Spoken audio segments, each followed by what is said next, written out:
Good evening, everyone. For years, he wasn't allowed to speak about it. It was top secret. Now, a rural Detroit Lakes man who is retired from the Air Force is joining hundreds of other veterans trying to get their story out about exposure to radiation and chemicals during decades of secret nuclear tests in Nevada. The story of the invisible enemy tonight from WDAY News reporter Kevin Wallavend.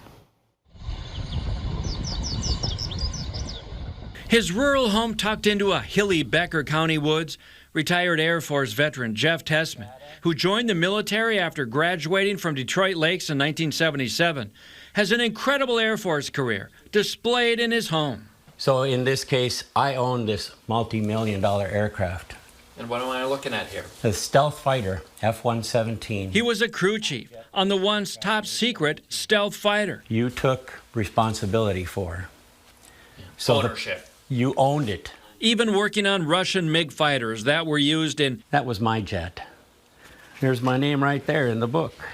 Wow. Secret missions here in the U.S. What they were doing was actually training the American pilots, so they knew how to fly against a MiG aircraft. At the Nevada Test and Training Range?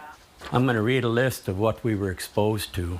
But while Jeff was involved in this top secret work and stationed at the Nevada Test and Training Range, this exposure has been since 40s.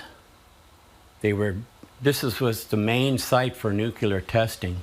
They detonated, just while I was there for that time frame, they detonated 82 nuclear bombs underground. The U.S. Department of Energy was conducting nuclear tests nearby for decades. Jeff and others in the military had no clue. Anything that deals with nuclear radiation or fallout. See, when we were up there, we were eating, sleeping, drinking, bathing, and working in nuclear waste, nuclear fallout. Today, he and members of the Invisible Enemy Group are urging Congress to take action, to make it right for these veterans who are dealing with life-threatening illnesses now. 463 located that we know of. Veterans who were assigned to NTTR have died. Jeff has skin and respiratory problems.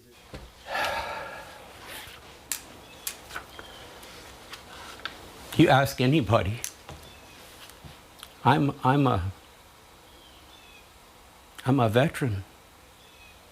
I am proud of what I did for this nation. But what really makes me upset is they didn't tell us.